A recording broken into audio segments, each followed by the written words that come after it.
As a practitioner in the broad field of governance or communication, what in the course did you find most valuable or useful for your own work in your country? Well, I think for me it's been the opportunity to understand the underlying philosophy and the underlying structure of some of the really practical applications of communication in the sense in the field. It's one thing to have an intuitive grasp of what you need to do and when you need to do it, but then I think quite to have a full contextual understanding of how the ideas evolve and that there's actually a structure, there's a reason, there's a rhyme to it. So to that extent it's been very useful because very often as practitioners you're delinked from the academic studies that more or less strengthen your practice. So this is a wonderful opportunity to be able to merge both the academic studies on the one hand and translate the knowledge embedded in that into practice in the field. That for me is really the big takeaway. Are there any specific examples from the content so far that's been taught that's been particularly most helpful to you? Well, all of it in varying degrees has been helpful, that much I can say, but some of it has a much more direct and much more tactile use for me in the field, so to speak. I think what would be useful, basically, and I'm sure I'm going to do this post facto after the conference, is to go through the huge volumes of work that we've been given, all the slides, and more or less sift out the ones that are immediately practically applicable and have the rest of it as background research if I need to go back to refresh. But I especially like the ones on social movement and mobilization. I like the one on stakeholder analysis, the political analysis bit. That was also very useful. The one about organizational communication is also very good. I'm enjoying the one we're just having now on scenario planning. All of these things are actually part of a larger jigsaw puzzle that we need to be able to be effective in the field.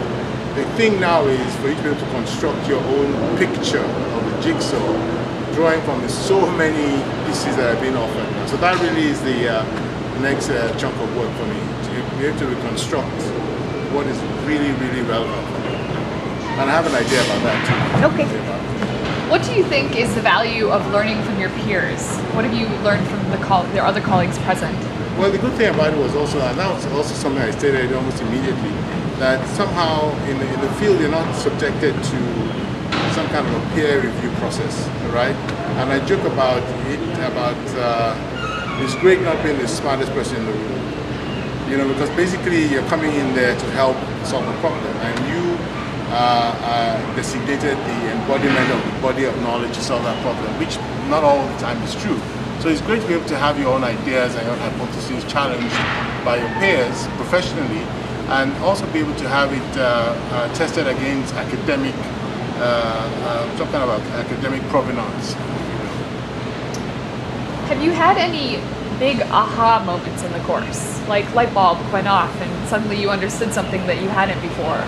Well, that's a tough one. I don't think there's so many aha moments in my life anymore. I think certain cynicism that comes with age and practice. No, but what has happened is that a lot of mini light bulbs, because I've been able to establish the causalities of certain ideas I've had, but I couldn't quite figure out how they link together. And all of a sudden I find, wow, okay, there's a theoretical concept that actually directly links this idea. So there's been a lot of that. More like flashbulbs going off than one big aha moment. How much demand do you think there would be for this type of course in your region, and why? Well, in the region, I now live in Nigeria, and so by extension, West Africa and Africa, there's definitely a need for it, almost globally, because the framing of it is much more to do with governance as opposed to democracy. Two different things, right? And so since you're talking specifically about good governance, there's definitely a need for that, to be able to have the underlying parameters of what good governance is and the practice of communicating good governance. And that's on the one hand. The other thing is embedded within that structure is this whole reframing of what governance is about through the lens of reforms. Because it presupposes there's an existing political system that is not functional or optimized to deliver public goods and services. So you now embark on a reform process which now seeks to modify this existing governance structure to make it better deliver to its citizens. So there's real scope for that, because we've gone through that phase of embracing democracy, we've had elections, legitimizing the democratic process, but it's the issue of governance as a practice, not elections as an event. And so if you're going to look at it within the bookends of one election and the next election is what happens in between, and that is governance per se. And I don't make the argument about democracy, because that itself is also under debate in a lot of ways, but I make the argument about governance, precisely good governance, and I think this course helps us to focus on that.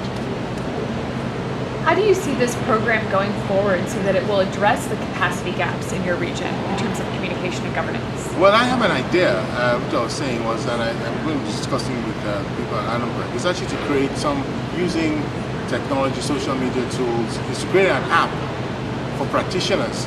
And I have more than a fairly interesting framing of what it will do. And basically what it's going to do is be able to provide the practitioners on their mobile phones the key elements of what they need to do to be able to work through all the various models for governance, and so that is the use, that's the utility of it. Because and I think it's also part of this whole evolving use of technology for knowledge dissemination. There's a body of knowledge embedded, right? But we don't have direct access to it, and even when we have access to it, it's like drinking out of the one version is drinking out of a straw, the other version is drinking out of a standpipe. Too much information coming in, you're not quite sure. So if you can have some kind of a systemic way of filtering the knowledge and dissemination of knowledge to the point where you can actually have access to it when you need it on your phone or whatever handheld device you have, so that it helps you with the particular logic of what you need to do instead of just intuitively doing it. So I think that'll be useful. So to that extent, that'll be something that I'll be looking forward to. What kind of institutional support do you feel would be needed to make this successful and useful going forward?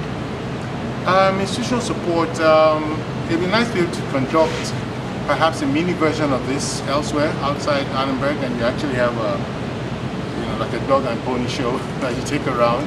But I think it has to be filtered to just core basic utility of the ideas.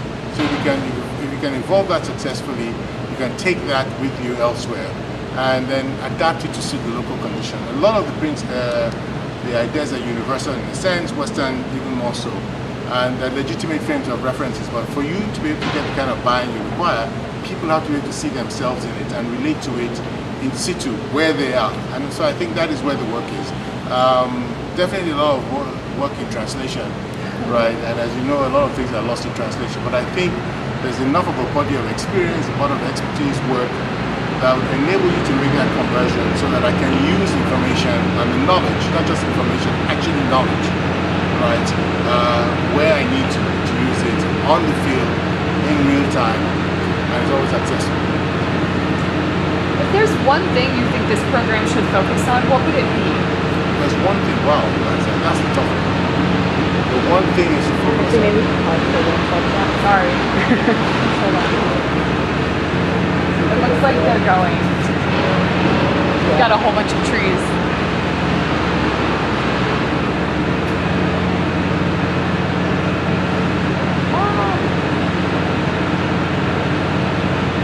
Is that it? We'll just step right in here and do it too.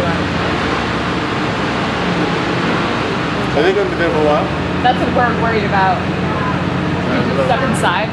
We only have like couple more questions. Okay. I mean, I can also maybe just pull the camera a little bit closer. Do you want to try that? Sure that Yeah. It's gonna be a close-up. My close-up now. I think this is my better side. Okay. Let's see if I can ask it. So if there's one thing this program should focus on, what would it be? I think the one thing that I think would be important is how you get non-Western case studies and non-Western models integrated. So you actually have some kind of a roughly universal template that includes ideas from everywhere else. I mean, I see aspects of it, right? But it is after all the World Bank, and this is after all Annenberg. So there must be a way of getting some kind of broadened intellectual base in terms of ideas and include it and evolve it over time. It takes a while to put together, but I think that's one thing. One of the objectives of this partnership between the World Bank and the Annenberg schools is to build regional networks of professionals working on governance issues and reform initiatives from a diverse range of sectors, private, public, NGO, and multiple outlets, using strategic communication. What do you think these networks should accomplish first and foremost? Well, first of all, you have to build those networks, and you have to decide the methodology of building those networks. It's easy enough to find out what they should be doing once the networks are built. But the rub is how do you build those networks? And I suppose there must be some grand plan in the works. But as to what they should be doing is, like I was hinting earlier, you have to have a way in which you can modify this enormous volume and body of work and situate it within those regions. And use that NGO cliche, train the trainers, so people can replicate the core messages and the core value and extract the core value proposition of it. You can't take it as it is and you can't run this in Nigeria. A lot of it will be lost in translation. So a lot of translation services, but you also have to be able to situate it locally. And so you're constantly having this feedback loop.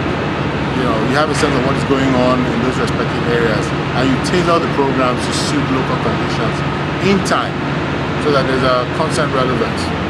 That would be my suggestion. How do you feel like you would be able to contribute to the development and sustaining of the network? Is that a request or a threat? I don't know. I had this idea, like I told you, about creating this app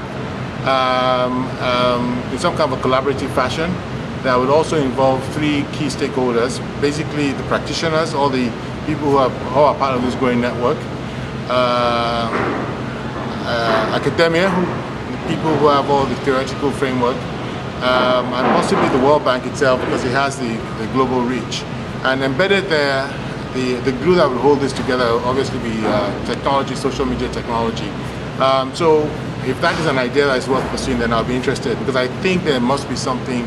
There'll be extraordinary value to be able to have on my phone some kind of a roadmap that tells me how to conduct my stakeholder analysis, for instance, in any group.